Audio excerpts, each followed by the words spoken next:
बुलबुल communication प्रस्तुत करते हैं श्रव्य पुस्तक वोल्गा से गंगा। राहुल सांकृत्यायन लिखित पुस्तक वोल्गा से गंगा की ऑडियो बुक अच्युत घिमरे की आवाज़ में सुनिए। खंड 16 सुरैया। काल 1600 ईस्वी। अध्याय 1। वर्षा के मटमैले पानी की धार चारों ओर फैली दिखलाई पड़ रही थी। पानी समतल भूमि पर धीरे धीरे फैलता, डलुआ जमीन पर दौड़ता और नालों नदियों में खेलती पहाड़ी नदियों के विस्तृत जल का रूप धारण कर रहा था। वृक्षों ने मानो वर्षा को अब भी रोक रखता था। उनसे बड़ी बड़ी बूंदें अब भी टपाटप गिर रही थीं। वैसे वर्षा अब फुहारों की शक्ल में परिणत हो गई थी। अकेले छोंकुरे समी के दरख्त से कुछ हटकर श्वेत वसना तरुणी खड़ी थी। उसके सिर की सफेद चादर खिसक गई थी, जिससे भ्रमर से काले द्विधा विभक्त केसों के बीच हिमालय की अरण्यानी से बहती गंगा की रूपहली धार खींची हुई थी। उसके कानों के पास काले कुंचित काकुलों से अब भी एकाध बूंद गिर पड़ती थी। उसके हिमश्वेत गंभीर मुख पर बड़ी बड़ी काली आंखें किसी चीज का मानस प्रत्यक्ष कर रही थीं। उसके घुटनों तक लटकता रेशमी कुर्ता भींग कर वक्षस्थल से सट गया था, जिसके नीचे लाल अंगिया में बंधे उसकी नारंगी से दोनों स्तनों का उभार बहुत सुंदर मालूम होता था। कुर्ते के गिराव में भूली कमर के नीचे पायजामा था, जिसके पतले सटे निम्न भाग में तरुणी की पेड़ुली की चढ़ाव उताराकृति साफ मालूम पड़ रही थी। मिट्टी से रंगे सफेद मोजे के ऊपर लाल जूतियां थीं, जो भींग कर और नरम और शायद चलने के अयोग्य हो गई थी। तरुणी के पास एक तरुण आता दिखाई पड़ा। उसकी छज्जेदार पगड़ी, अचकन पायजामा जो सभी सफेद थे, भींगे हुए थे। नजदीक आ जाने पर भी उसने देखा तरुणी उसकी ओर देख नहीं रही है। पैरों की आहट को रोककर वो तरुणी की बगल में दो हाथ पर जा खड़ा हो गया। तरुणी एकटक थोड़ी दूर पर बहते नाले के मटमैले पानी को देख रही थी। तरुण सोच रहा था उसकी सहचरी अब उसकी ओर देखेगी, किंतु युगों के बराबर के कितने ही मिनट बीत गए। तरुणी के अंग नेत्र अब भी निश्चल थे। फुहारों से झरते जलकण को भी बहुओं से पोंछने का उसे ख्याल न था। तरुण ने और प्रतीक्षा करने में अपने को असमर्थ देख तरुणी के कंधे पर धीरे से हाथ रख दिया। तरुणी ने मुंह फेरा। उसकी दूर गई दृष्टि लौट आई और उन बड़ी बड़ी काली आंखों से किरणें फूट निकली। उसके प्रकृत लाल ओठों पर मुस्कान थी और भीतर से दिखलाती पतली दंत रेखा चमक रही थी। उसने तरुण के हाथ को अपने हाथ में लेकर कहा, कमल, तुम देर से खड़े थे। जान पड़ता है युगों से, तब से जबकि सृष्टा ने अभी अभी पानी से पृथ्वी को बनाना शुरू किया था। अभी वो गीली थी और इतनी दृढ़ न थी कि पर्वत वृक्षों और प्राणियों के भार को सहन कर सकती। जाने दो कमल, तुम तो हमेशा कविता करते हो। काश सुरैया तुम्हारी बात सच निकलती, लेकिन जान पड़ता है कविता मेरे भाग्य में नहीं बधी है। सुरैया किसी दूसरी नारी को अपने साथ रखना पसंद नहीं करेगी, ये हृदय भी कहता है। किंतु ध्यानमग्न हो तुम क्या सोच रही थी मेरी सुरैया? सोच रही थी बहुत दूर समुद्र कितना दूर है कमल। सबसे नजदीक है सूरत में, और वो 1 मास के रास्ते पर है। और ये जल कहाँ जाता है? बंगाल की ओर, वो तो और दूर है, शायद 2 महीने के रास्ते पर। इस बेचारे मटमैले जल को इतना बड़ा सफर करना पड़ेगा। तुमने समुद्र को देखा है कमल? पिताजी के साथ उड़ीसा गया था प्यारी, उसी वक्त देखा था। कैसा होता है? सामने आकाश तक छाई काली तरंगित कांटा। इस जल के भाग्य में वो समुद्र है। वहां क्या इसका मटमैला रंग रहेगा? नहीं प्यारी, वहां सिर्फ एक रंग है, नील या काला। किसी वक्त मैं भी समुद्र देखूंगी, यदि तुम दिखाना चाहोगे। इस जल के साथ चलने को तैयार हूं प्यारी सुरैया, तुम्हारी आज्ञा चाहिए। सुरैया ने कमल के गले में हाथ डाल दोनों भीगे कपोलों को मिला दिया। फिर कमल के उत्फुल्ल नेत्रों की ओर देखते हुए कहा, हमें समुद्र में चलना होगा, किंतु इस जल के साथ नहीं। मटमैले जल के साथ नहीं प्यारी। मटमैला न कहो कमल, मटमैला ये नहीं है। जब ये आकाश से गिरा तब क्या मटमैला था? नहीं, उस वक्त इसकी निर्मलता सूरज और चांद से भी बढ़कर थी। देखो इन तुम्हारी सुंदर अलकों को इसने कितना चमका दिया। तुम्हारे चंद्र श्वेत कपोलों को इसने कितना मनोरम बना दिया। आकाश से सीधे जहां जहां पड़ा वहां वहां इसने तुम्हारे सौंदर्य को निखार दिया। हाँ, तो इसका मटमैलापन अपना नहीं है, ये इसे उनके संघर्ष से बनना पड़ा है जो कि इसे सागर संगम से रोकते हैं। क्या सागर में सीधी गिरती बूंदें ऐसी मटमैली होती हैं कमल? नहीं प्यारी, इसीलिए मैं इसके मटमैलेपन को दूषण नहीं भूषण समझती हूँ। तुम्हारी राय क्या है कमल? सुरैया, तुम्हारे ओंठ मेरे ही हृदय के अक्षरों को प्रकट कर रहे हैं।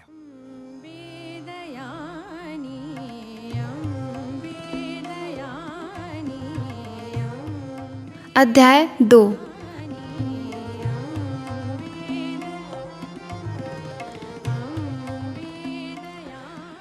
आसमान की नीलिमा की छाया अतल पुष्करिणी के जल को और नीला बना रही है। उस नीलिमा के गिर्द अमल श्वेत संगमरमर के घाट और भी श्वेत मालूम होते हैं। पुष्करिणी की ओर हरी दूब के फर्श के बीच शिखरदार हरित सरो देखने में बड़े सुंदर मालूम होते हैं। खासकर इस वसंत के मध्याह्न समय में दूर दूर तक वृक्षों की पाती, लता मंडप तथा चलते फव्वारों से उद्यान सजाया हुआ है। आज शाही बाग तरुण तरुणियों के बसंतोत्सव के लिए खुला हुआ है और इस उन्मुक्त संसार में स्वर्गीय प्राणियों की भांति वो घूम रहे हैं। बाग के किनारे किंतु पुष्करिणी से दूर एक लाल पत्थरों की बारादरी के बाहर 4 आदमी खड़े हैं। सभी के सिर पर चंगसी, आगे की ओर जरासी निकली पगड़ी, एक से घुट्टी तक लटकते चुने गिरावेदार बगलबंदी जामे, एक से सफेद कमरबंद हैं। सभी के मुख पर एक सी मूछें हैं जिनके अधिकांश बाल सफेद हो गए हैं। वो कुछ देर से बाग की ओर देख रहे थे, फिर जाकर चारों ओर से खुली बारादरी में बिछे गद्दे पर बैठ गए। चारों ओर नीरवता थी। इन वृद्धों के सिवा वहां और कोई न था। नीरवता को भंग करते हुए किसी ने कहा, बादशाह सलामत। क्या फजल, इस वक्त भी हम दरबार में बैठे हुए हैं? क्या मनुष्य कहीं भी मनुष्य के तौर पर रहने लायक नहीं है? भूल जाता हूं। जलाल कहो या अकबर कहो अथवा दोस्त कहो, कितनी मुश्किल है मित्र जलाल। हम लोगों को दोहरी जिंदगी रखनी पड़ती है। दोहरी नहीं, चौहरी भाई फजलू। भाई बीरू, मैं तो तेरी तारीफ करूंगा। तू तो मालूम होता है हर बात के लिए हर वक्त तैयार रहता है। हम तो एक दुनिया से जब दूसरी दुनिया में आते हैं तो कितनी देर स्मृति ठीक करने में लग जाती है। क्यों टोंडू भाई, ठीक कह रहा हूं ना? हाँ, मुझे ताज्जुब होता है फजलू, ये बीरू क्या करता है? इसका कितना बड़ा दिमाग है। बीरबल ही को न सब लोग हिंदुस्तान के एक एक खेत पर लग्गी चलाने वाला मानते हैं, लेकिन टोडरमल ने भी तो बीरू भाई हर जगह लग्गी नहीं घुमाई। बीरबल बोला, घुमाई हो या न घुमाई हो, दुनिया यही जानती है और इस दिमाग की दात तो हमारा जल्लू भी देगा। फिर अकबर बोला, जरूर, और ये उन किस्सों में नहीं है जो बादशाह जलालुद्दीन अकबर से भेष बदलकर गांव गांव में घूमने के बारे में मशहूर हैं। बीरबल बोलता है, यह अच्छी याद दिलाई जलुआ भाई ने, और मैं भी इसके साथ मारा जा रहा हूं। बीरबल और अकबर के नाम से कोई भी किस्सा गढ़कर कह डालना आम बात हो गई है। मैंने ऐसे बहुत से किस्से जमा किए हैं। एक किस्से के लिए एक असरफी मुकर्रर कर रखी है। फिर अकबर बोला, कहीं ऐसा न हो कि तुम्हारी असरफी के लिए किस्से दिमाग से सीधे तुम्हारे पास पहुंचते होंगे। बीरबल बोलता है, हो सकता है, किंतु इससे कोई फर्क नहीं पड़ता। तब भी तो यह पता लगेगा कि क्या क्या खुराफातें हम दोनों के नाम से रची जा रही हैं। अबे फंजला, बीरबल बोलता है, जाने दे, मैं सेठ छदामी मल की तरह का मक्खी चूस नहीं हूं। अबुल फजल बोलता है, नहीं बीरू, मुझ पर नाहक नाराज न हो, और भाई तेरे किस्सों में मैं बहुत डरता हूं। फिर बीरबल ने जवाब दिया, हाँ, मैंने ही न आईने अकबरी जैसा पोथा लिख कर रख दिया है। अबुल फजल बोलता है, आईने अकबरी के पढ़ने वाले कितने मिलेंगे भाई टोडू? तू ही विमान धर्म से कहा, और कितने होंगे बीरबल के किस्सों को दोहराने वाले? ये बीरू भी जानता है, टोडरमल ने बताया। अबुल फजल बोलता है, अच्छा बीरू, अपने असरफी वाले किसी किस्से को भी तो सुना। फिर बीरबल ने जवाब दिया, लेकिन तुम सब ने तो पहले ही तय कर लिया है कि यह किस्सा मेरी असरफी का नहीं बल्कि मेरे दिमाग का होगा। अकबर बोला, लेकिन बिना बतलाए भी हम परख सकते हैं कौन असली सिक्का है कौन खोटा। बीरबल बोला, गोया मेरे हर किस्से पर ठप्पा लगा रहता है। अच्छा भाई, तुम्हारी मौज, किस्सा तो सुना ही देता हूं, किंतु संक्षेप में सिर्फ मतलब की बात। अकबर को एक बार बहुत शौक हुआ हिंदू बनने का। उसने बीरबल से कहा। बीरबल बड़े संकट में पड़ा। बादशाह से नहीं भी नहीं कर सकता था और हिंदू बनाने का उससे क्या अधिकार था। कई दिन गायब रहा। एक दिन शाम को बादशाह के महल के खिड़की के पास हिच होने हिच की आवाज जोर जोर से सुनाई दी। बादशाह को यहाँ और इस वक्त कभी कपड़ा धोने की आवाज नहीं सुनाई पड़ी थी। उसका कौतूहल बढ़ा। वो एक मजदूर का कपड़ा पहन जमुना के किनारे गया। कितना ही रूप क्यों न बदलाओ, बादशाह बीरू को पहचानने में गलती नहीं कर सकता। और वहां कपड़े पाटे पर नहीं पटका जाता था, बल्कि एक मोटे ताजे गधे को रेह और रीठे से मल मल कर धोया जा रहा था। बादशाह ने अपनी मुस्कुराहट को दबा शोर बदल कर पूछा, क्या कर रहे हो चौधरी? अपना काम कर भाई, तुझे क्या पड़ी है? बड़े बेवक्त जाड़े पाले में ठिठुर रहे हो चौधरी। मरना ही होगा, कल ही इसे घोड़ा बना बादशाह को देना है। गधे को घोड़ा बना? क्या करना है? बादशाह का यही हुक्म। बादशाह ने हंसकर अपनी आवाज में कहा, चलो बीरबल, मैं समझ गया, मुसलमान का हिंदू होना गधे से घोड़ा बनने के बराबर है। भाई फजल, इस कहानी को सुनकर जान पड़ा शरीर में सांप डस गया। अकबर बोला, और यह कहानी हमें अपने जीवन की संध्या में सुनने को मिल रही है। क्या हमारे सारे जीवन के प्रयत्न का यही परिणाम होगा? अबुल फजल जलाल, हम अपनी एक ही पीढ़ी का जिम्मा ले सकते हैं। हमारे प्रयत्न को सफल असफल बनाना बाग में वसंतोत्सव मनाती इन सूरतों के हाथ में है। टोडरमल बोला, देखिए भाई, हमने मुसलमान को हिंदू या हिंदू को मुसलमान बनाना नहीं चाहा। अबुल फजल बोलता है, हमने तो दोनों को एक देखना चाहा, एक जात, एक बिरादरी बनाना चाहा। फिर बीरबल ने जवाब दिया, लेकिन मुल्ले और पंडित हमारी तरह नहीं सोचते। हम चाहते हैं हिंदुस्तान को मजबूत देखना। हिंदुस्तान की तलवार में ताकत है, हिंदुस्तान के मस्तिष्क में प्रतिभा है, हिंदुस्तान के जवानों में हिम्मत है, किंतु हिंदुस्तान का दोष कमजोरी है, उसका बिखराव, टुकड़े टुकड़े बटा होना। काश यदि हिंदुस्तान की तलवारें इकट्ठा हो जाती। अकबर बोला, बस मेरी एकमात्र यही इच्छा थी मेरे प्यारे साथियों। हमने इसके लिए इतने समय तक संघर्ष किया। जिस वक्त हमने काम शुरू किया था उस वक्त चारों ओर अंधेरा था, किंतु अब वही बात नहीं कर सकते। एक पीढ़ी जितना कर सकती थी उतना हमने किया, किंतु ये गधे घोड़े की बात मेरे दिल पर पत्थर की तरह बैठ रही है। फिर अबुल फजल बोला, भाई जलाल, हमें निराश नहीं होना चाहिए। मिलाओ इसे खान खाना के समय से। उस वक्त क्या जोधाबाई तुम्हारी स्त्री बनकर महल सराय में विष्णु की मूर्ति पूज सकती? अकबर बोला, फर्क है फजल, किंतु हमें मंजिल कितनी दूर चलती है। मैंने फिरंगी पादरियों से एक बार सुना कि उनके मुल्क में बड़े से बड़ा बादशाह भी एक से अधिक औरतों से ब्याह नहीं कर सकता।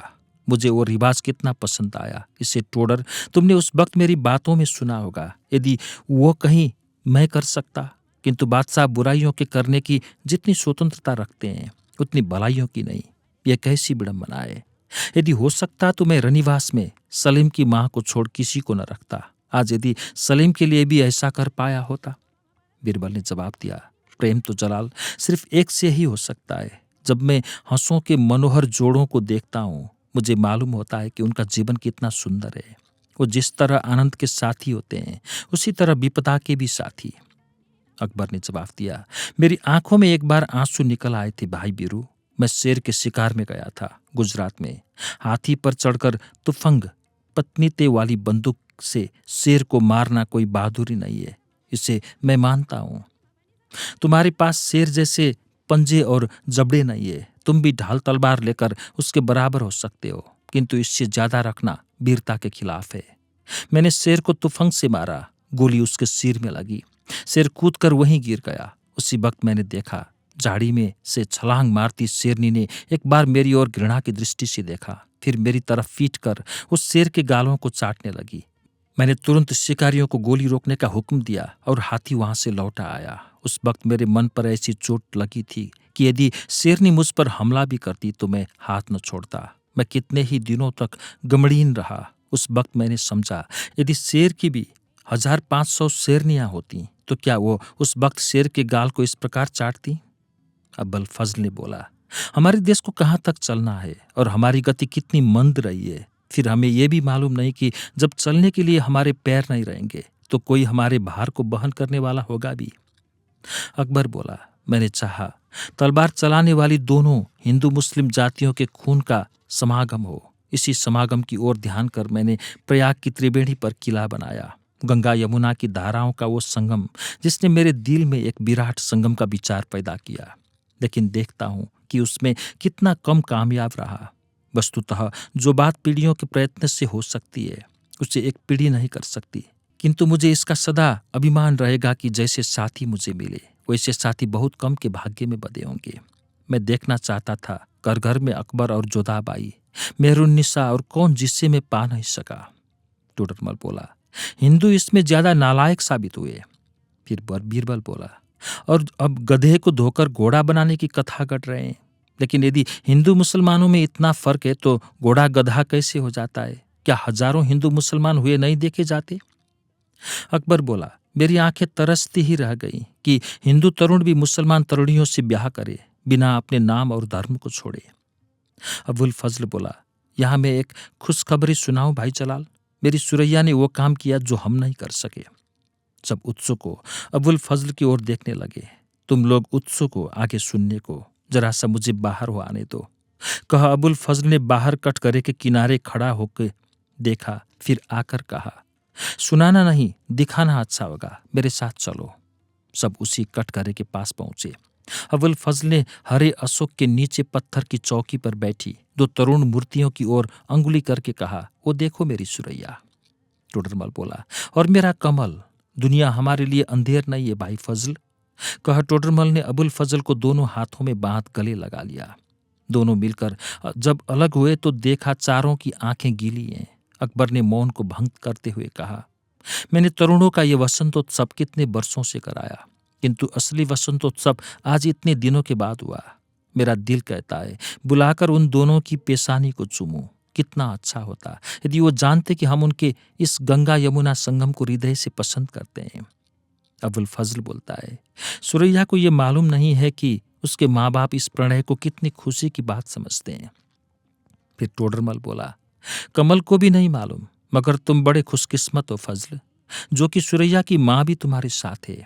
कमल की माँ और सुरैया की माँ दोनों पक्की सिखियाँ हैं, तो भी कमल की माँ कुछ पुरानी डर्रे की है। कोई हर्ज नहीं, मैं कमल और सुरैया को आशीर्वाद दूंगा। अकबर बोला, सबसे पहले आशीर्वाद देने का हक मुझे मिलना चाहिए। फिर बीरबल बोला, और मुझे जल्लू अपने साथ नहीं रखोगे? अकबर फिर बोला, जरूर, ऐसा धोबी कहाँ मिलेगा? बीरबल बोला, और ऐसा घोड़ा बनाने वाला गधा भी कहाँ? फिर अकबर बोला, और आज की हमारी गोष्ठी कितनी आनंद की रही, कहीं इस तरह का आनंद महीने में एक दिन के लिए भी मिला करता।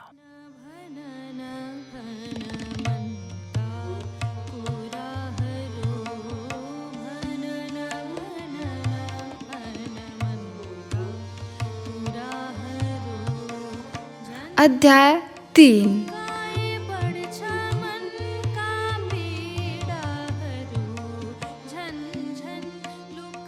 छत पर चारों ओर किवाड़ लगा एक सजा हुआ कमरा है, जिसकी छत से लाल हरे सफेद झाड़ टंगे हुए हैं। दरवाजों पर दुहरे पर्दे हैं, जिनमें भीतरी पर्दे बूटेदार गुलाबी रेशम के हैं। फर्श पर सुंदर ईरानी कालीन बिछा हुआ है। कमरे के बीच में सफेद गद्दी पर कितने ही गाव तकिए लगे हुए हैं। गद्दी पर तरुणियां बैठी शतरंज खेल रही हैं, जिनमें एक वही हमारी परिचिता सुरैया है और दूसरी लाल घाघरे, हरी चोली तथा पीली ओढ़नी वाली फूलमती बीरबल की 13 वर्ष की लड़की। वह दोनों चाल सोचने में इतनी तल्लीन थीं कि उन्हें गद्दी पर बैठते पैरों की आहट नहीं मालूम हुई। सुरैया की आवाज पर दोनों ने नजर ऊपर उठाई और फिर खड़ी हो गई। सुरैया ने चाची कहा और कमल की माँ ने गले से लगा उसके गालों को चूम लिया। सुरैया की माँ ने कहा, बेटी जा, कमल तेरे लिए लाल मछलियां लाया है हौज में डालने के लिए, तब तक मैं मुन्नी के शतरंज खेलती हूँ। मुन्नी बड़ी होशियार है अम्मा, मुझे 2 बार नात कर चुकी है, इसे छोटी छोकरी न समझना, कह सुरैया चादर को ठीक करती जल्दी से कमरे से बाहर निकल गई। महल के पिछले बाग में हौज के पास कमल खड़ा था। उसके पास एक नई मिट्टी की हंडियां पड़ी हुई थी। सुरैया ने जाकर कमल के साथ को अपने हाथों में लेकर कहा, लाल पीली मछलियां लाए हो कमल भाई? हाँ, और सुनहरी भी, देखें तो, कह सुरैया झुककर हंडिया में झांकने लगी। मैं इन्हें हौज में डालता हूँ, उसमें देखने में ज्यादा सुंदर मालूम होंगी। बिल्लौरी हौज की चमकती तह में उन्हें देखो सुरैया। सुरैया ओठों और आंखों में हंसी को विकसित करते हुए हौज के पास खड़ी हो गई। कमल ने हड़िया की मछलियों को हौज में उड़ेल दिया। सचमुच बिल्लौरी हौज में उनका लाल गुलाबी सुनहरा रंग बहुत साफ मालूम होता था। कमल ने गंभीरता से समझाते हुए कहा, अभी छोटी हैं सुरैया, लेकिन बढ़ने पर भी 6 अंगुल से छोटी ही रहेंगी। अभी भी सुंदर है कमल। ये देखो सुरैया, इसका कैसा रंग है, गुलाबी, जैसे तुम्हारे गाल सुरैया। बचपन में भी तुम ऐसे ही कहा करते थे कमल भाई। बचपन में भी ऐसे ही थे सुरैया। बचपन में भी तुम मीठे लगते थे कमल। और अब बहुत मीठे। बहुत और कम क्यों, न जाने क्यों। जब से तुम्हारा शोर बदला तब से ओठों पर हल्की काली सी रोमों की पांति उठने लगी। तभी से जान पड़ता है प्रेम और भीतर तक प्रविष्ट कर गया। और तभी से कमल को तुमने दूर दूर रखना शुरू किया। दूर दूर रखना क्यों नहीं, पहले कैसे उछलकर मेरे कंधे से लटकती, हाथों को तोड़ती। सारी शिकायतों का खसरा मत पेश करो कमल, कहो कोई नई खबर। नई खबर है सुरैया, हमारा प्रेम प्रकट हो गया। कहाँ? हमारे दोनों घरों में, और आला हजरत बादशाह सलामत तक। बादशाह सलामत तक? क्यों, डर तो नहीं गई सुरैया? नहीं, प्रेम कभी न कभी प्रकट होने ही वाला था, लेकिन अभी कैसे हुआ, इतना विवरण तो मैं भी नहीं जानता। किंतु पता लगा कि चाचा चाची ने ही पहले स्वागत किया, फिर पिता और बादशाह सलामत ने, और सबसे पीछे माँ ने। माँ ने? माँ से लोगों को डर था, जानती हो वो बड़े पुराने विचारों की स्त्री है। लेकिन अभी मेरे गालों से चाचे के चुम्बन के दाग मीटे न होंगे। हाँ, ख्याल गलत निकला। जब उनसे पिताजी ने कहा तो वो बहुत खुश हो गई। तो हमारे प्रेम का स्वागत हुआ है, जो हमारे हैं उन सभी घरों में। किंतु बाहरी दुनिया इसके लिए तैयार नहीं है। इस बाहरी दुनिया की तुम परवाह करते हो कमल? बिल्कुल नहीं सुरैया। हाँ, हम परवाह करते हैं आने वाली दुनिया की, जिसके लिए हम एक पथ प्रदर्शन करने जा रहे हैं। भाभी साहिबा को भी मालूम है कमल। मुझे अब साफ जान पड़ रहा है। रात में उनके घर गई थी, उन्होंने मजाक में कहा, ननद, मैं नंदोई के लिए तरस रही थी, किंतु सुरैया मेरी ननद, अब मेरी साध पूरी होने जा रही है। उन्होंने तुम्हारा नाम नहीं लिया। इसका मतलब है भाई साहब ने भी भाभी को बतलाया, और दोनों को हमारा प्रेम पसंद है। तो तुम्हारी सारी ससुराल तुम्हारे कदमों में है कमल, और तुमने माँ को अपने पक्ष में करके कमाल किया। चाचे की पूजा पाठ का तुम लोग ख्याल करते हो कमल? यदि तुम्हें पता होता कि वो मुझे कितना प्यार करती हैं, तो शायद उन पर संदेह भी न होता।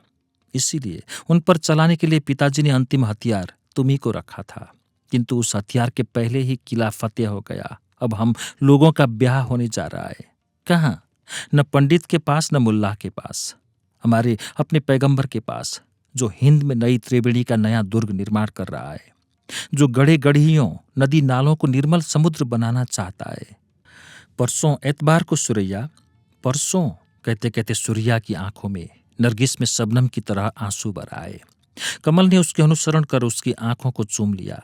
दोनों को नहीं पता था कि कहीं छिपी 4 आंखें भी उन्हीं की भांति आनंदाश्रु बहा रही हैं।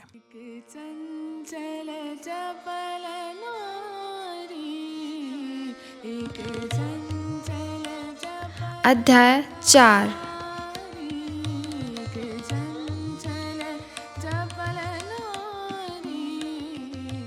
बसंत की गुलाबी सर्दी, संध्या की बेला, डूबते सूर्य की गिरती लाल किरणों से आग लगा सागर देखने में कितना सुंदर दृश्य था। समुद्र के बालू पर बैठे 2 तरुण हृदय जिसका आनंद ले रहे थे।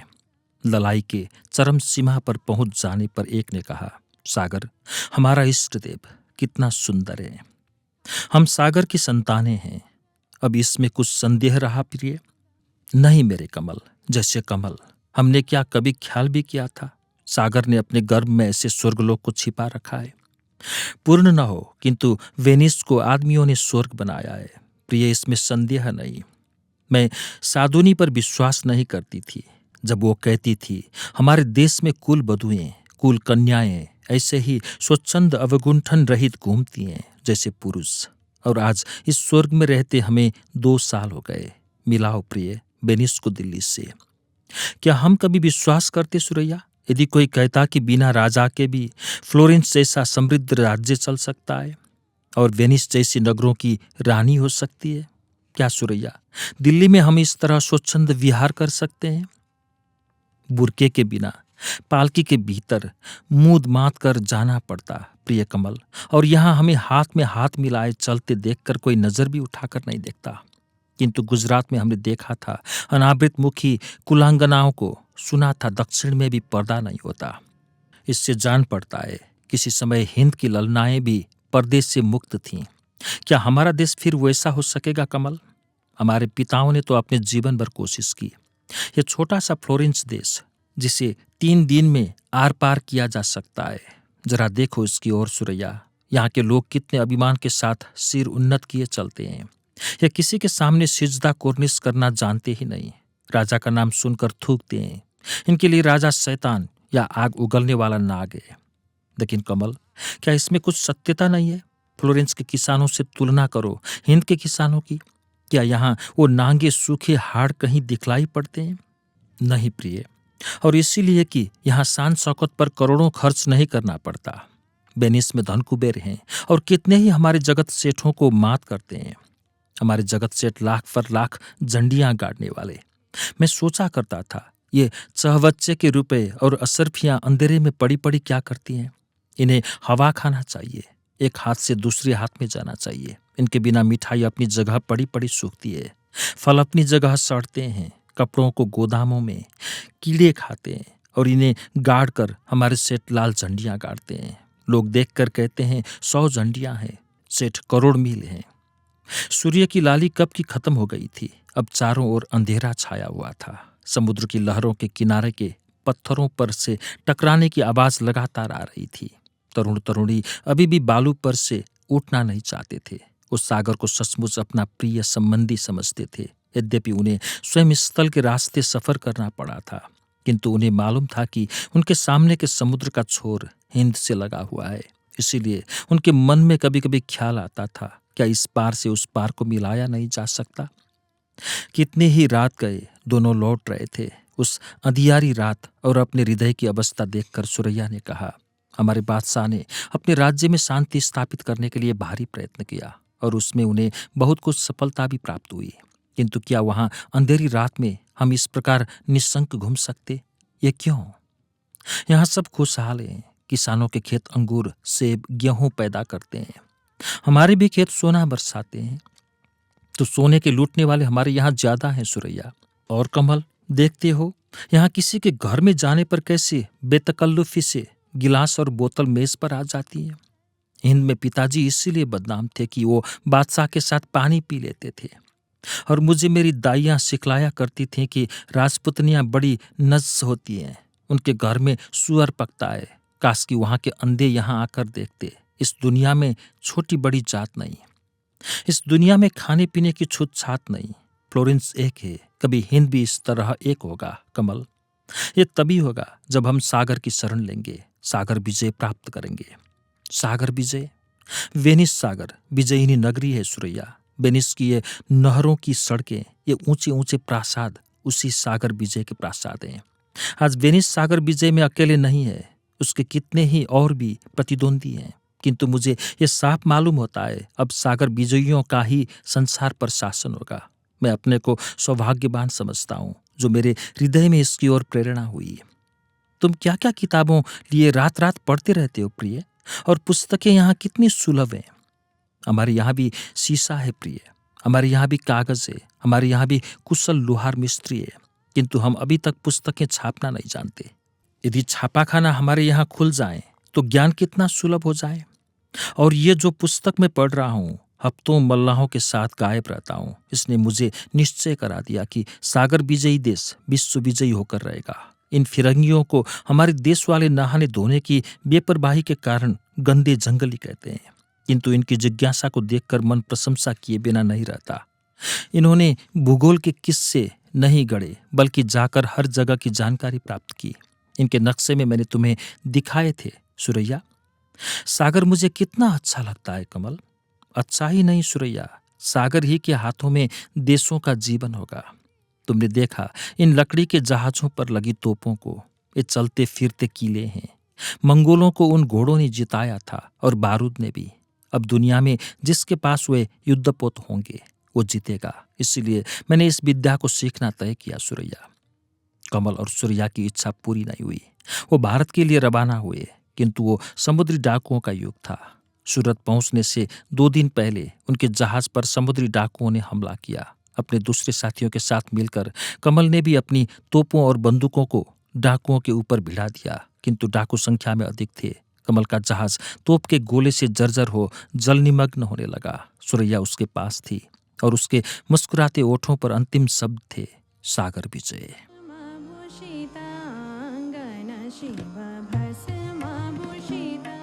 खण्ड 17 रेखा भगत।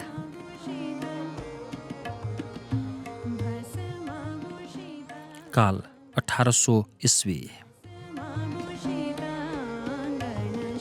अध्याय 1। कार्तिक की पूर्णिमा है।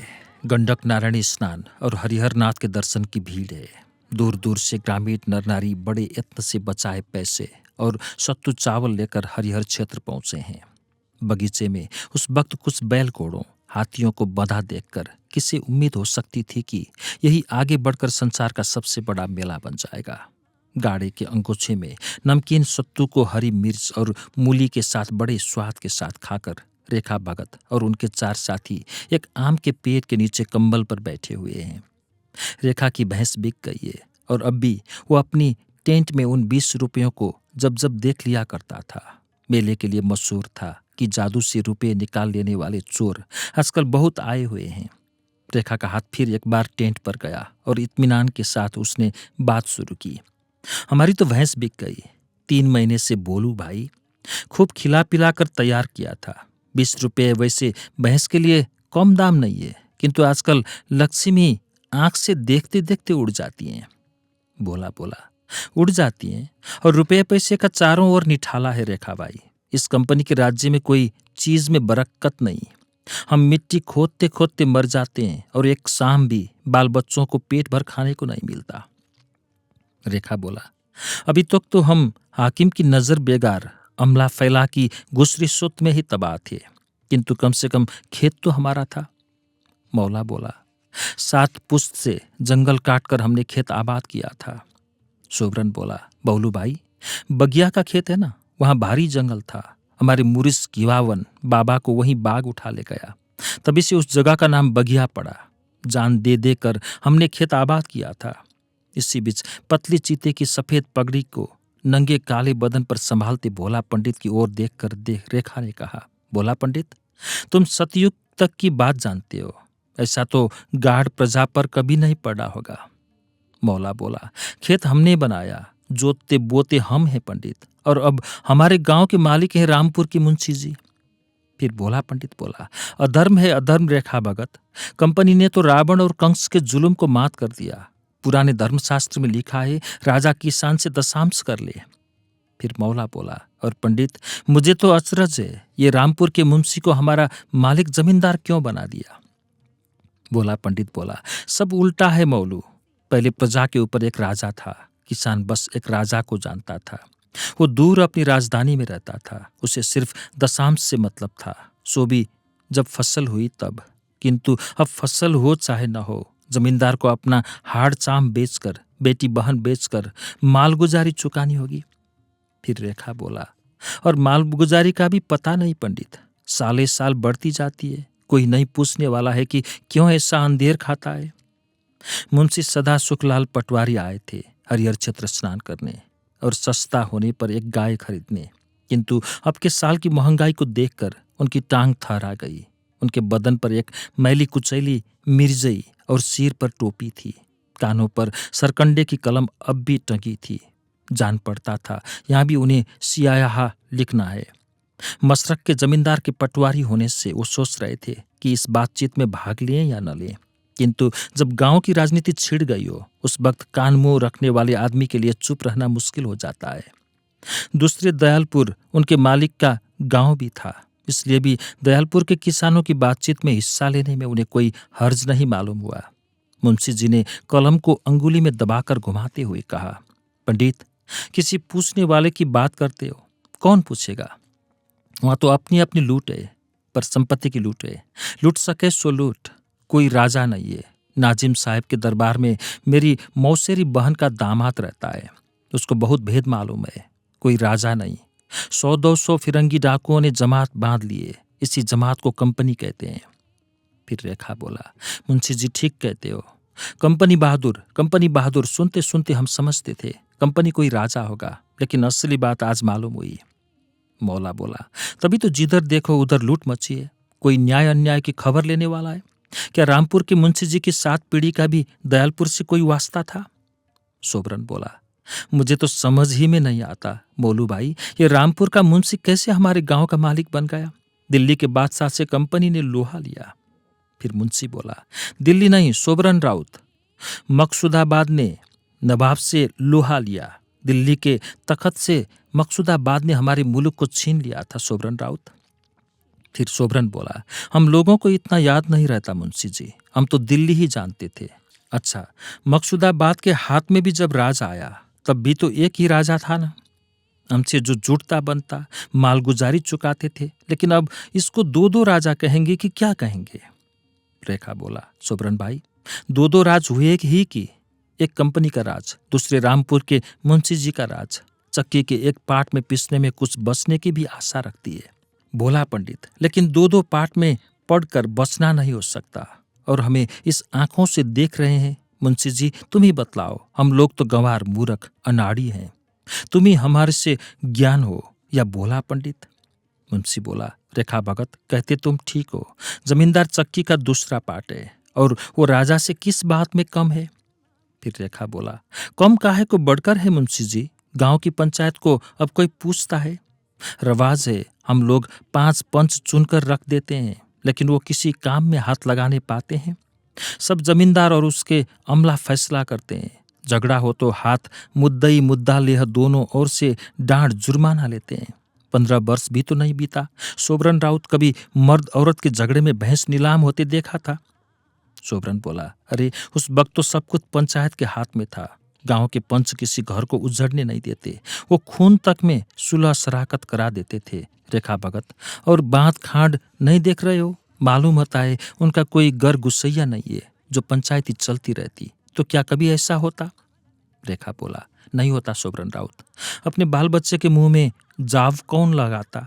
पानी बेसी बरसे तो अब खांड साफ करके नहीं रखी है कि बेसी पानी निकल जाए। पानी कम बरसे तो बांध नहीं है कि पानी रोक कर रखें जिसमें फसल सूखने न पाए। मुंशी बोला, पंचायत में आग लगाकर कंपनी ने यह काम जमींदार को सौंप दिया। फिर रेखा बोला, और जमींदार क्या करता? हम उससे देख रहे हैं। फिर मुंशी बोला, मैं भी जमींदार का नमक खाता हूँ रेखा भगत, जानते हो। मशरक के जमींदार का नमक खाता हूँ रेखा भगत, जानते हो। अन्याय का जो खाता है गल जाता है। मुझको देखो, 7 बेटे थे, सांड से होकर सब ऊपर पड़े। मुंशी जी की आंखों में आंसू देखकर सबका दिल पसीज गया। ऊपर पड़े रेखा भगत। अब घर में एक बागी भी नहीं है पानी देने के लिए, और मालिक की जानते ही हो। छपरा की रंडी के पीछे क्या क्या गति हुई। इंद्रिया कटकर गिर गई है रेखा भगत, गिर गई है। ये जो दोनों बबुआ को देख रहे हो ये खवास के हैं। रेखा बोला, मालिकों में अब ये बहुत चलने लगा है मुंशी जी। फिर सोबरन बोला, खेत गया, गांव गया, 7 समुंदर पार के डाकुओं ने हमारे ऊपर घर के डकैतों को ला बैठाया। पंचायत गई, जो 4 अक्षत उपजाते वो भी आगम गया, और जो कभी ठीक से बरसा बूंदी हुई 4 दाना घर आया तो मालिक जमींदार, गुड़ीत चौकीदार, पटवारी गुमास्ता कितनों की चोट से बचे। मुंशी बोले, पटवारी की लूट को मैं मानता हूँ सोबरन राउत, किंतु ये भी जानते हो ना, पटवारी को जमींदार 8 आना महीना देता है। 8 आना महीना में बताओ, हमारे कासपों की जीभ भी नहीं भींग सकती। क्या जमींदार ये बात जानते नहीं? फिर रेखा बोला, जानते हैं मुंशी जी, सब देखते हैं। जमींदार अंधे नहीं है। राजा कंपनी बहादुर डकैत ही है। उसने जमींदार को हमारे ऊपर नया बैठाया। सो डकैत और जमींदार ने और छोटे छोटे एक टोकरी डकैत हमारे सिर पर बैठा दिए। इस पर भी हम कैसे जी रहे हैं? सोबरन बोला, जीते हैं क्या रेखा? अब पेट भर अन्न, तन पर कपड़ा रखने वाला दयालपुर में कोई दिखाई पड़ता है? मुंशी बोले, कंपनी को क्या फिक्र है सोबरन राउत, उसने मालगुजारी बांध दी है। किस्त के दिन छपरा जा जमींदार तोड़ा डाल आते हैं। कंपनी का दाम चुकता हो जाता है। दयालपुर के किसान मरे चाहे जिए, जमींदार मार मार कर धुर्रे उड़ा देगा। यदि उसकी मालगुजारी न बेबाक करो, 5 रुपये तुमसे लेता है। 1 रुपया कंपनी को देता है और 4 रुपये अपने पेट में डालता है सोबरन राउत। रेखा बोला, हे भगवान, तुम सो गए या उफर पड़े, तुम काहे नहीं नियाव करते, हम तो हार गए। सोबरन राउत फिर बोले, हाँ हार गए रेखा, सुना है ना, बरही परगना वालों ने एका करके जमींदार को मालिक मानने से इनकार कर दिया था। उन्होंने छपराजा कंपनी के साहब से कहा, हमारी पंचायत मालगुजारी चुकाएगी, हम जमींदार को नहीं मानेंगे। तो साहब ने जानते हो क्या जवाब दिया? सूखा बाढ़ की मालगुजारी भी दोगे? सूखा बाढ़ में अपने ही बाल बच्चों का प्राण जलाना मुश्किल है। उस फिरंगी को यह कहते दैव राजा का भी डर नहीं मालूम हुआ, और वो भी उसने ऊपरी पन से कहा। रेखा, उसने पीछे कहा, तुम लोग कंगले हो, जब तुम मालगुजारी नहीं दोगे तो कंपनी बहादुर तुम्हारा क्या लेगा? हम पैसे वाले इज्जतदार आदमी को जमींदार बनाते हैं, जिनमें हमारी मालगुजारी बकाया रखने में उसे घर बार नीलाम होने, इज्जत जाने का डर हो। रेखा बोला, तभी तो चरक फूटा रहता है सारे देह में इन फिरंगियों के, ये बड़े निर्दयी होते हैं। सोबरन बोला, बरई वालों को कोई चारा नहीं रहा तो वो जान पर खेले। कंपनी बहादुर होता तो बहादुर की तरह लड़ता, लड़ने वाले से लड़ता। बरई वालों के पास पत्थर कला बंदूक था, कंपनी वालों के पास तोप थी, और कहाँ कहाँ से गोरी काली पलटन उतर आई थी। गांव के गांव को जला दिया, स्त्री बच्चों को भी नहीं छोड़ा। बरई वाले क्या करते? मौला बोला, खेती बाड़ी तो इस तरह तबाह हुई और जुलाहों के मुंह में भी जाब लगने लगा है सोबरन राउत। अब कंपनी बहादुर अपना कपड़ा बिलायत से लाकर बेच रहा है। मुंशी बोले, हाँ, कल पर का कता बुना, देखो ये मेरी मिर्जई उसी की है सोबरन राउत। इतना सस्ता चरखे कर्चे का कपड़ा नहीं मिलता, इसीलिए इज्जत के लिए लेना पड़ता है। इज्जत का ख्याल है रेखा भगत, मुस्कुराती क्यों हो? सरकार दरबार में जाकर जाजिम पर बैठना हो तब न मालूम हो। रेखा बोले, तुम्हारी इज्जत के लिए नहीं हंस रहा था मुंशी जी, हंस रहा था कंपनी बहादुर राज भी करता है और व्यापार भी, ऐसा भी राज। बोला पंडित बोले, सतयुग त्रेता द्वापर बीते और कलयुग के भी 5000 वर्ष बीत गए, इतने काल में ऐसा राज तो नहीं सुना था। मुंशी बोले, नाजिम के दरबार के एक मुंशी ने कंपनी को फिरंगी डकैत बतलाया था। बोला पंडित, और दूसरे ने कहा था कि कंपनी फिरंगी सौदागरों की जमात है, अपने देश से वो सिर्फ व्यापार के लिए आई है। पहले यहाँ का माल वहाँ बेचती थी, अब उसने बिलायत में बड़े बड़े कारखाने खोल दिए हैं, जिसमें खुद माल तैयार कराती है और खुद ही बेचती है। मौला, तो मालूम हुआ अब कारीगरों की भी खैरियत नहीं है।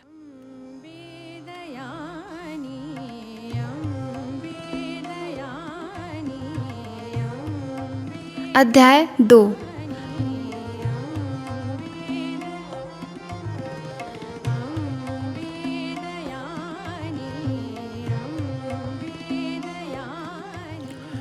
जाड़ों की गंगा हरी होती है और उसकी स्वाभाविक गंभीर गति और गंभीर हो जाती है। इस वक्त नावों के मारे जाने का बहुत कम डर रहता है, इसलिए व्यापारी इसे व्यापार के लिए सुंदर मौसम मानते हैं। इस समय गंगा के किनारे 4 घंटे बैठ जाने से सैकड़ों बड़ी बड़ी नावें वहां से पार होती देखी जाएंगी। इनमें से अधिकांश पर कंपनी का माल है, जिनमें से कितना ही बिलायत से आकर ऊपर की ओर जा रहा है, और पटना, गाजीपुर, मिर्जापुर जैसे तिजारती शहरों के घाटों पर देखते तो गंगा की सारी धार बड़ी बड़ी नावों से ढकी दिखाई पड़ती। पटना से एक बंजरा बड़ी नाव नीचे की ओर जा रहा था, जो सोरा, कालीन आदि कितनी ही चीजें बिलायत ले जा रहा था। पटना से कलकत्ता पहुंचने में हफ्ते से ज्यादा लगता है, इसलिए 3 कौड़ी दे और कोलमैन में धीरे धीरे घनिष्ठता बढ़ गई। यद्यपि शुरू में एक दूसरे से मिलने में वो हिचकिचाते थे। 3 कौड़ी देने के लिए नकली जुल्फी चोटी पांव में सटे सुत्थन, गुंडी के फीतों में टके बटन, काले कोट के साथ चरका मुंह बड़े रोब और भय की चीज थी। किंतु बात का प्रारंभ कोलमैन ही ने किया, इसलिए धीरे धीरे 3 कौड़ी की हिम्मत बढ़ चली। वार्तालाप में 3 कौड़ी को मालूम हुआ कि कोलमैन कंपनी के साहबों से जला भुना है और गवर्नर से लेकर कंपनी के छोटे बड़े एजेंट तक पर भी प्रहार करने में उसको कोई हिचकिचाहट नहीं है। 3 कौड़ी भी कंपनी के नौकरों से खार खाए हुआ था। 20 साल तक उसने कंपनी के बड़े बड़े दफ्तरों में किरानी क्लर्क का काम किया था। वो गरीब घर में पैदा हुआ था, किंतु उन आदमियों में था जिनका लोभ परिमित और आत्मसम्मान के अधीन होता है। 3 कौड़ी ने जिंदगी भर के खाने के लिए कमा लिया था। किसी पुराने एजेंट की कृपा से लूट के वक्त उससे 24 परगना जिला में 4 गांवों की जमींदारी मिल गई, जिसकी आमदनी के देखने से मालगुजारी बहुत कम थी। ये साहिब की मेहरबानी थी, किंतु उस मेहरबानी के प्राप्त करने के लिए तीन कौड़ी ने ऐसा काम किया था जिसका पाप तीन कौड़ी समझता था जन्म जन्मांतर में भी नहीं छूटेगा। उसने साहिब को खुश करने के लिए गांव की एक सुंदर तरुण ब्राह्मणी को उसके पास पहुंचाया था। साहिब लोग उस वक्त बहुत कम अपनी मेमों को लाते थे, क्योंकि 6 महीने के खतरों से भरी समुद्र यात्रा करना आसान न था। तीन कौड़ी की उम्र 45 वर्ष की थी। उसका काला गठीला वदन बहुत स्वस्थ था, किंतु वो रोज सवेरे उठकर दर्पण में मुख देखता और हाथ की अंगुलियों को निहारता। वो किसी दिन भी कोढ़ फूटने की प्रतीक्षा कर रहा था। ब्राह्मणी के सतीत्व भंग का दंड उसके विचार में यही होने वाला था। साहिबों की झिकड़ियों, गालियों, ठोकरों को सहते सहते वो तंग आ गया था। इसीलिए अभी नौकरी करने की उम्र होने पर भी घर भर के मर जाने से नौकरी से इस्तीफा दे गांव को लौट रहा था। 20 वर्ष तक चुपचाप बर्दाश्त किए अपमान की आग उसके दिल में भभक रही थी। जब उसने कोलमैन को अपने से भी ज्यादा कंपनी और उसके कर्मचारियों का शत्रु देखा, तो धीरे धीरे दोनों खुलकर बातें करने लगे। कोलमैन एक दिन कह रहा था, ईस्ट इंडिया कंपनी व्यापार के लिए बनाई गई थी, किंतु पीछे इसने लोगों का लूटना शुरू किया। देखते नहीं, जितने साहब यहाँ आते हैं जल्दी से जल्दी लखपति बनकर देश लौट जाना चाहते हैं। छोटे बड़े की यही हालत है। क्लाइव ने ऐसा ही किया, लेकिन उसको किसी ने नहीं पकड़ा। वारेन हेस्टिंग्स को अपने लोभ में चेत सिंह की रानियों के भूखे मरने तक का भी ख्याल नहीं आया। अवध की बेगमों को उसने कंगाल बनाया, किंतु उसको हमारे देश वालों ने नहीं छोड़ा। सजा से तो बच गया, किंतु कई वर्षों के मुकदमे में जो कुछ कमाया था चला गया। किसने मुकदमा चलाया साहब? पार्लियामेंट ने। हमारे यहाँ राजा मनमानी नहीं कर सकता। मनमानी करने के लिए एक राजा की गर्दन को हम कुल्हाड़े से काट चुके हैं, और वो कुल्हाड़ा अब भी रखा हुआ है। पार्लियामेंट पंचायत है दे, जिसके अधिकांश लोगों को देश के धनी मानी लोग चुनते हैं, और कुछ बड़े बड़े जमींदार खानदान के कारण उसमें लिए जाते हैं। जमींदार कितने दिनों से होते आए हैं साहब? हमारे यहाँ की देखा देखी हिंदुस्तान में जमींदारी कायम हुई है दे। हमारे यहाँ वो कई 100 साल से चली आती है, किंतु उसके लिए वहां भी जबरदस्ती खेत से किसानों की मिल्कियत छीनी गई थी। जमींदारी कायम करने वाले गवर्नर का नाम जानते हो? हाँ, कार्नवालिस। विलायत में वो 1 नंबर का कसाई जमींदार है। उसने यहाँ आकर देखा, जब तक किसान खेतों के मालिक रहेंगे तब तक सूखा, बाढ़ के कारण अथवा ज्यादा झड़ी होने के कारण मालगुजारी ठीक से वसूल नहीं हो सकेगी। उसने ये भी सोचा कि 7 समुंदर पार के अंग्रेजों के बेगाने मुल्क में दोस्त भी पैदा करना चाहिए, और ऐसा दोस्त जिसका स्वार्थ अंग्रेजों के स्वार्थ से बंधा हो। जमींदार अंग्रेजों की सृष्टि है। किसान के विद्रोह से अंग्रेजों के राज्य को जिस तरह का खतरा है, उसी तरह जमींदारों को अपनी जमींदारी, अपनी संपत्ति और अपनी इज्जत जाने का खतरा है। इसलिए यदि छोटे छोटे किसानों को मालिक न मानकर बड़े बड़े 25-50 गांव का एक मालिक जमींदार बना दिया जाए, तो वो हमारी विपत संपत दोनों में काम आएंगे। इस तरह विलायत के इस कसाई जमींदार ने हिंद के किसानों की गर्दन को रेत दिया। इसमें शक नहीं। 3 कौड़ी को अपनी जमींदारी के किसान याद आ रहे थे। जागीरदारों के जुल्म के मारे सारी दुनिया के लोग तबाह है, लेकिन इनके दिन भी इन्हें गिने हैं दे। कैसे साहब? फ्रांस के राजा रानी को कुछ ही वर्ष पहले प्रजा ने जान से मार डाला, और उग्र क्रोधाग्नि में कितने ही जागीरदार जमींदार भी जलकर खाक हो गए।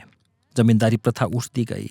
लोगों ने मनुष्य मात्र के लिए स्वतंत्रता, समानता, भातृभाव का सिद्धांत घोषित किया। मैं फ्रांस में था उस वक्त दे, और फ्रांस के राजा के महलों पर फ्रांसीसी प्रजातंत्र का तिरंगा झंडा फहराते मैंने खुद देखा है। इंग्लैंड के राजा, जमींदार, जागीरदार आजकल थर थर कांप रहे हैं, और इंग्लैंड में भी फ्रांस वाली बात हुई होती, किंतु एक और बात ने उन्हें बचा दिया। मुझे इसका अफसोस है दे। किस बात ने साहब? देखते नहीं हो विलायती कारखानों का कितना माल हिंदुस्तान की बाजारों में पट रहा है? तुम्हारे यहाँ के जुलाहे शुद्ध कतीन बेकार हो रही है, और हमारे यहाँ के सेठों ने अपने कारखाने खोलकर उनमें जमींदारों के अत्याचार से भूखे मरते लोगों को काम दिया। उन्हीं का बनाया माल यहाँ पहुंच रहा है। अभी तक हमारे यहाँ कल हाथ से चलती है, किंतु अब भाप के इंजन बन रहे हैं, जिससे चलने वाले कर्मों के कपड़े और सस्ते होते हैं। अपने यहाँ के कारीगरों को चौपट समझो, चौपट। हमारे यहाँ के कारीगर भी चौपट हो गए हैं, किंतु अब उन्हें कारखानों में मजदूरी करके पेट पालने भर को कुछ मिल जाता है। ये कारखाना यदि न खुले होते तो फ्रांस की ही दशा हमारे यहाँ भी हुई होती। आदमी को आदमी की तरह रहना चाहिए दे। दूसरे आदमी को जो पशु मानता है उसे स्वयं और उसके बाल बच्चों को भी पशु बनना पड़ता है। ये ठीक कहा साहब। मैं अपने दास और नौकर को आदमी नहीं समझता रहा, किंतु जब वैसा ही बर्ताव साहिब लोग मुझसे करते तो मुझे पता लगता कि आदमी के लिए अपमान कितनी कड़वी चीज है। दास्ता के रिवाज को उठाने के लिए विलायत में बड़ा जोर दिया जा रहा है। विलायत में भी दास्ता मानी जाती है। सारी दुनिया में अभागे नर नारियों की खरीद बेच चल रही है, किंतु मुझे आशा है विलायत में जल्दी ही उनके खिलाफ कानून बन जाएगा। फिर दासों के मालिक धनी लोग क्या करेंगे? धनी लोग तो नहीं चाहते और हमारी पार्लियामेंट पर धनिकों का ही प्रभुत्व है, किंतु अब उनमें भी कुछ इससे बुरा मानते हैं। आखिर आदमी की खरीद बेच कितनी बुरी चीज है दे, तुम खुद ही समझ सकते हो। किंतु कितने ही आदमी पाप पुण्य के ख्याल से दास्ता उठाने की पक्षपाती नहीं है, बल्कि आजकल कारखानों में लोहे की कलें काम करती हैं, उनका दाम ज्यादा होता है। दास उनकी परवाह नहीं करेंगे। देखते ना हो, बारीक काम दासों को नहीं दिया जाता। जिसकी जिंदगी मौत से तुम रात दिन खेल किया करते हो, वो तो मौका मिलते ही तुम्हारी भारी नुकसान करके बदला लेना चाहेगा। माँ और बच्चिया को अलग कर बेचने की तरह जब मैं किसी दासी को अपने बच्चों से अलग कर बिकते देखता हूँ तो मुझे ये बहुत असह्य मालूम होता है। जिसे असह्य न मालूम हो वो आदमी नहीं दे। मैं सोच रहा था, फ्रांस में बिना राजा का राज, क्या कहते हैं उसे साहब? प्रजातंत्र। प्रजातंत्र क्या राजतंत्र से अच्छा होता है? प्रजातंत्र सबसे अच्छा राज्य है दे। शाहों, शाहजादों, बेगमों और शाहजादियों के ऊपर देश की कमाई का भारी खर्च हो जाता है। पंचायती राज्य को राजा से ज्यादा न्याय, ज्यादा पक्षपातहीनता और सहानुभूति रहेगी। हाँ, मैंने पहले अपने गांव के पंचायती कारोबार को देखा था। उसमें सचमुच ज्यादा न्याय होता था और खर्च में आदमी उजड़ भी नहीं जाता था। किंतु जब से कॉर्नवालिस के जमींदारों ने आकर पंचायत को दबा दिया, तब से लोग तबाह हैं। ये ठीक है दे, किंतु फ्रांस की जनता का उद्देश्य प्रजातंत्र से भी ऊपर था। वो मनुष्य मात्र की समानता, स्वतंत्रता, भातृभाव का राज्य स्थापित करना चाहती थी। हमारे देश के लिए भी तुम मनुष्य हो कि नहीं? साहबों की नजर में तो हम मनुष्य नहीं जंचते। जब तक समानता, स्वतंत्रता, भातृभाव का शासन सारी पृथ्वी पर गोरे काले सारे मनुष्यों में नहीं कायम होता, तब तक मनुष्य मनुष्य नहीं हो सकता दे। कसाई कॉर्नवालिस अपने गोरे किसानों को मनुष्य नहीं मानता। फ्रांस में राजा जमींदार तो गए, किंतु फिर बनियों ने, ईस्ट इंडिया कंपनी के भाई बंधुओं ने राज्य संभाल लिया, जिससे समानता, स्वतंत्रता, भातृभाव का असली तिरंगा झंडा वहां नहीं फहरा सके। तो फ्रांस में राजा बाबुओं की जगह सेठों का राज्य हो गया। हाँ, और इंग्लैंड के सेठ भी हल्ला कर रहे हैं कि जब हम 7 समुंदर पार हिंदुस्तान का राज्य चला सकते हैं तो इंग्लैंड में क्यों नहीं कर सकते। इसलिए वो राज्य शक्ति को अपने हाथ में लेना चाहते हैं, यद्यपि राजा को हटाकर नहीं। राजा के हाथ में, आपने कहा, इंग्लैंड में शासन की बागडोर है ही नहीं। हाँ, और मैंने इन गोरे बनियों की करतूतें यहीं देखी। मुझे देश देखने की इच्छा थी। सुविधा देख मैंने कंपनी की नौकरी कर ली। नौकरी न करता तो बनिए मुझ पर संदेह करते और फिर मेरा पर्यटन मुश्किल हो जाता। इसीलिए 2 साल तक मैं कंपनी की नौकरी रूपी नर्क में रहा। भले मानुष के लिए नर्क है साहब। यहाँ वही निर्वाह कर सकते हैं जो सब पाप कमा, सारा अपमान सह धन जमा करने के लिए तूले हुए हैं। कॉर्नवालिस के किसी अनुचर की कृपा से पाप की कमाई मुझे 4 गांव की जमींदारी मिली है, किंतु मुझे फल मिल चुका। बीबी बच्चे सब हैजे में मर गए। उस जमींदारी के नाम से दिल कांपता है। मैं भी आपकी राय से सहमत हूँ। समानता, स्वतंत्रता, भातृभाव के राज्य से ही पृथ्वी स्वर्ग हो सकती है। मनुष्य अपमान से बच सकता है, लेकिन यह सहमत होने या चाहने से नहीं होगा दे। इसके लिए फ्रांस की भांति हजारों को बलिदान होना होगा, और चुपचाप बलिदान होने से भी काम नहीं चलेगा। बलिदान तो हिंदुस्तान सिपाही लाखों की संख्या में अंग्रेजों के लिए भी होते रहे हैं। अब बलिदान अपने लिए होना होगा, और जानते सुनते।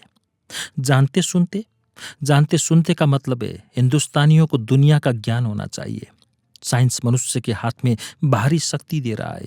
इसी साइंस के ज्ञान से आदमी ने बारूद और बंदूक बनाया, अपने को सबल किया। यही साइंस तुम्हारे नगरों को बर्बाद कर इंग्लैंड में नए कल कारखानों और नए शहरों को आबाद कर रहा है। उसी साइंस की शरण तुम्हें भी जाना होगा। और हिंदुस्तान की छुआछूत, जात पात, हिंदू मुस्लिम का अंतर मिटाना होगा। देखते हो, हम किसी के हाथ का खाने में छुआछूत का ख्याल रखते हैं? नहीं। अंग्रेजों के भीतर धनी गरीब के सिवा और छोटी बड़ी जात पात क्या ख्याल है? नहीं। और सती प्रथा बंद करना होगा, लाखों औरतों को हर साल आग में जलाना, इससे क्या तुम समझते हो भगवान क्षमा कर देंगे? कोलमैन और तीन कौड़ी दे जब कलकत्ता में अलग होने लगे तो उन्हें एक दूसरे से बिछुड़ने का अफसोस हो रहा था। कोलमैन ने आखिर में कहा, मित्र, हम 19वीं सदी में दाखिल हो गए हैं। दुनिया में उथल पुथल हो रही है, हमें उथल पुथल में भाग लेना चाहिए और इसके लिए पहला काम है छापाखाना और समाचार पत्र कायम कर जनता को विस्तृत दुनिया की हलचल का ज्ञान कराना।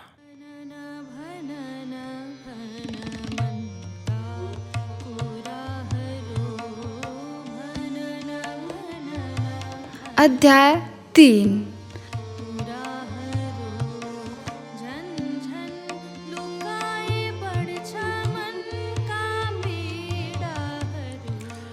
अब की साल वर्षा नहीं हुई। जेठ के सूखे ताल वैसे ही सूखे रह गए। बदई, धान, रबी एक छटाक भी नहीं हुई। घर के घर मर गए या उजड़ कर भाग गए। दूरदेह का लंबा झील जब सूखा तो 2500 कोस के लोग उसके सूखे पेट में पड़े दिखाई पड़ते थे। वो लोग कमल की जड़ बसीड़ खोदने के लिए आए थे और कितनी ही बार उसके लिए आपस में झगड़ा हो जाता था। दूसरे साल जब वर्षा हुई और मड़ुआ रागी की पहली फसल में रेखा हसुआ लगा रहा था तो मंगरी को पास देखकर उसको अचरज होता था। इस साल भर के भीतर उलट पुलट हो गई मालूम होती थी। घर घर में अधिकांश लोग मर गए थे। घर घर के लोग तीतर बीतर हो गए थे। रेखा को अचरज इसलिए हो रहा था कि कैसे वे दो प्राण शरीर को इकट्ठा रखते, अपने भी इकट्ठा रहे। रेखा इसके लिए दूर देह का बहुत कृतज्ञ था। और भी कभी वर्षा के अभाव के कारण अकाल पड़ा होगा, किंतु इतना कष्ट शायद कभी रेखा के पहले के किसानों को भुगतना न पड़ा होगा। उस वक्त एक सरकार थी जिसको लगान भी कम देना पड़ता था। अब कंपनी सरकार के नीचे जमींदारों की जबरदस्त सरकार थी जिसके गुड़हित प्यादों के मारे छान पर लौका भी नहीं बचने पाता था। हर फसल की कमाई 1.5 महीने भी खाने के लिए नहीं बचती थी। फिर अकाल के लिए किसान क्या बचा रखते? अगहन में जब मंगरी ने एक बेटा जना तो रेखा को और आश्चर्य हुआ। अपने 50 साल पर नहीं, क्योंकि मंगरी 30 साल की थी और कई मरे बच्चों की मां रह चुकी थी। बल्कि अकाल में जब पहले के हाड़ चाम को बचाए रखना मुश्किल था, तब मंगरी ने एक जीव को कैसे जिलाया। सूखा अकाल में पैदा होने के कारण रेखा ने लड़के का नाम सुखारी रखा। माघ के महीने में रामपुर के मालिक अपने हाथी घोड़े सिपाही प्यादे के साथ दयालपुर आए। रेखा ने सुना था कि मालिक के घर एक भी बबुआ बबुई नहीं छीजे। अकाल में भी उनके यहाँ 7 वर्ष का पुराना चावल रह चला था। दयालपुर में मालिक की कचहरी गांव के एक छोर पर थी। उसके सामने 25 एकड़ का आमों का एक बाग लगाया जाता था, जिसके सींचने खोदने का काम दयालपुर वालों को बेगार में करना पड़ता था। मालिक ने 50-50 अमोला एक एक घर के जिम्मे लगा दिया था। अमोला सूखने पर 1.25 रुपया दंड देना पड़ता। रेखा के आगे आने वाली पीढ़ी जमींदारी शान को सनातन चीज मानने जा रही थी। उसके लिए सोबरन राउत और रेखा भगत का बतलाया जमींदारी के पहले का जमाना तथा गांव में पंचायतों का राज कहानी होता जा रहा था। मालिक के प्यादे अकाल के बाद और शोक हो गए थे। वो समझते थे अकाल किसानों के मन को तोड़ने तथा मालिक के दबदबे को बढ़ाने के लिए आया था। अगहन में रेखा की छान पर जब लौकी की बेल में बत्तियां लग रही थी, तभी से मालिक के प्यादे मंडराने लगे थे। लोग कह रहे थे अकाल के बाद रेखा चिड़चिड़ा गया है, किंतु रेखा को कोई ऐसी बात नहीं मालूम होती थी। पर बात सच भी थी। वस्तुतः अकाल के बाद गांव के दूसरे लोग जितने परिमाण में नीचे उतर गए थे, रेखा उनकी तुलना में बहुत ऊपर था। इसलिए उसका व्यवहार चिड़चिड़ाया जान पड़ता था। रेखा गुड़ित प्यादों को छान के गिर्द मंडराते देख बहुत कूड़ता था, यद्यपि उसने उसे वचन से नहीं प्रकट किया। एक दिन गुड़ित दीवानजी पटवारी के लिए लौका तोड़ने के लिए छत पर चढ़ गया। उस वक्त रेखा घर के भीतर सुखारी को गोद में ले पुचकार रहा था। छान को दबने और चरचराने की आवाज सुनाई देते ही रेखा सुखारी को चटाई पर रख रख कर बाहर चला आया। देखा गुड़ित छत पर चढ़ा लौका तोड़ रहा है। 3 तोड़ चुका है, चौथे पर हाथ डालने जा रहा है। रेखा के शरीर में आग लग गई। उसने आधे गांव तक सुनाई देती आवाज में डांट कर कहा, कौन है हो? दीवान जी के लिए लौका तोड़ रहे हैं, देख नहीं रहे हो? गोरा गुड़ैत ने बिना सिर उठाए कहा। रेखा ने डपट कर कहा, हाथ गोड़ बचाए चुपके से उतर आओ, सुनते हो कि नहीं? मालिक के गुड़ैत गांव के चपरासी का ख्याल है ना? खूब ख्याल है। बलमनसी इसी में है कि लौका को वहीं छोड़कर उतर आओ। गुड़ैत चुपके से उतर आया। दीवान जी सब सुन खून की घूंट उस वक्त पी गए। उन्होंने माघ महीने में मालिक के आने के वक्त के लिए इसे छोड़ रखा। मालिक के आने पर वही गुड़ैत शाम को रेखा भगत के घर पर आकर बोला, कल सवेरे ही मालिक के लिए 2 सेर दूध पहुंचाना होगा। हमारे पास भैंस गाय नहीं है, दूध कहाँ से पहुंचाएंगे? जहां से हो, मालिक का हुक्म है। दीवान तो जानता ही था कि रेखा के पास गाय भैंस नहीं है, किंतु उसे तो अब रेखा को ठीक करना था। शाम को ही मालिक के सामने उसने रेखा की सरकसी का खसरा खोल दिया और यह भी कहा कि सारा गांव बिगड़ता जा रहा है। मालिक ने रात ही को तय कर लिया।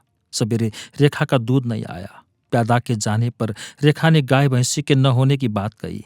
मालिक ने 5 मुस्संडे प्यादों को हुक्म दिया, जाओ हरामजादे की औरत का दूध दूह कर लाओ। गांव के कई आदमी वहां मौजूद थे, किंतु उन्होंने यही समझा कि प्यादा रेखा को पकड़ कर लाएंगे। रेखा को बिना कुछ कहने सुनने का मौका दिए प्यादों ने पकड़कर मुस्क बांध ली। फिर 2 घर में घुस मंगरी को पकड़ लाए।